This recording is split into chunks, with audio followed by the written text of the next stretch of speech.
Second fastest in history she is, and I'm sure that 8:13 is going to be taken down a peg or two. Right, first event of the morning, 2 heats of the women's 200 meters backstroke. As I say, we don't have a lot of entries. We only have 15 in total. 7 will go in the first and 8 will go in the second. Carly Mass has the games record from 4 years ago on the Gold Coast in Australia. Regan Smith of the USA holds that world record. We set the World Championships in 2019 in Guangzhou. So we'll see a good old range here. This is a cyclically seeded heat, so there will be some big names and also some of the smaller countries represented. And we'll go through that list for you in just a moment. Here comes heat number 1 of the 200 backstroke.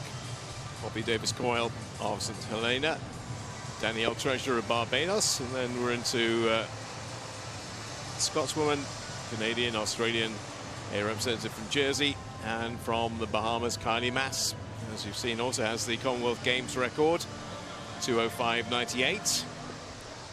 Kayla McEwen, who we'll see in the second heat, has the Commonwealth record at 2:04.28.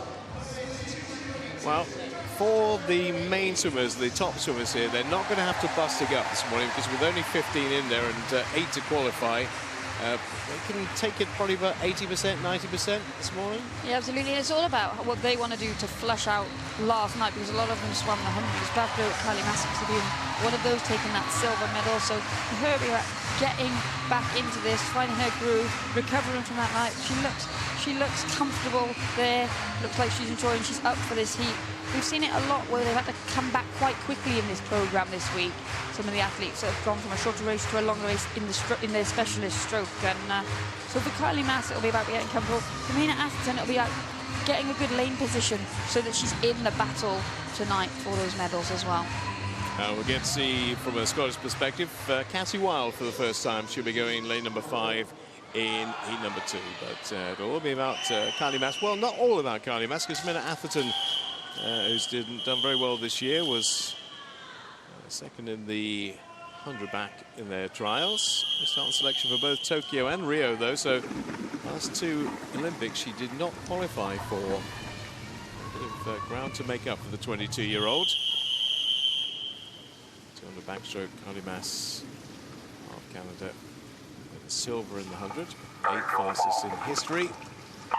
She will be in the centre lane. Obviously, the start not quite so important in the 200, but she got away faster than Kylie Mass in 0.57. Yeah, and you can see it as the yellow hat going with Kylie Mass in this very early stage, but there is a long way to go, and I think that's one of the points to make with the Commonwealth Games is there are 3 swimmers permitted from each country, and they can all progress. So it is a real opportunity, especially in those countries like Australia, where there is that huge depth.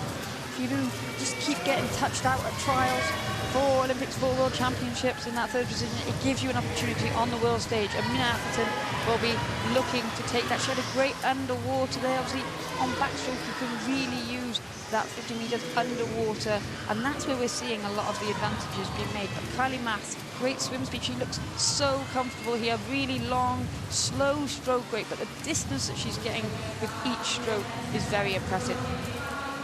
Coming through in lane number 6 is Gemma Atherley of Jersey. And, she'll be right up there in 3rd place right now. 4th is Holly McGill of Scotland. That split time was 1:03.96 for our leader. And evenly paced race, and these two just going stroke to stroke. And obviously with backstroke, can't really keep an eye on the lane next to it, but they'll have a little glance if they can. Yeah, and as you said, those centre lanes, the question isn't for them really about making the final, as we well know it, so they can take it easier. But those athletes, they got a real chance to make the final here. And Gemma Atherley will be looking to better her entry time of 2:18. And she's going very well, but so is Holly McGill of Scotland in that white cap. Sometimes when you know that you're in the mix and you know that the athletes, a favourite aren't going to go so quickly, it gives you a chance to raise your game. Holly McGill is finishing very, very rapidly in lane number 3. She's coming right back towards the top 2. Probably just easing up a little bit towards the end, but Holly's giving it all she can to get a really fast time. It'll be just Carly Mass. We are talking about a very, very tight 11/100ths between 1 and 2. And Holly McGill in third with a 2:13.03.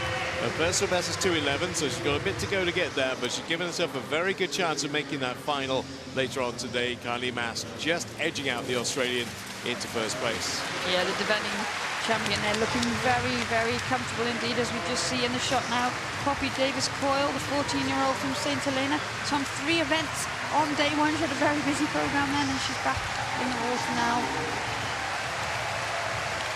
Well, she's entered in on a 2:42, and she finishes in a 2:48, so just slightly outside. She's had a lot of racing this week.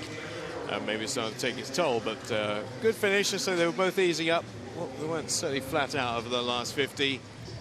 And just about doing what she needs to do to get there first. Carly Mass in 2:11, same as Atherton, and Holly McGill with a 2:13.03 with Gemma Atherley fourth. The Jersey got a chance of making that final later on today.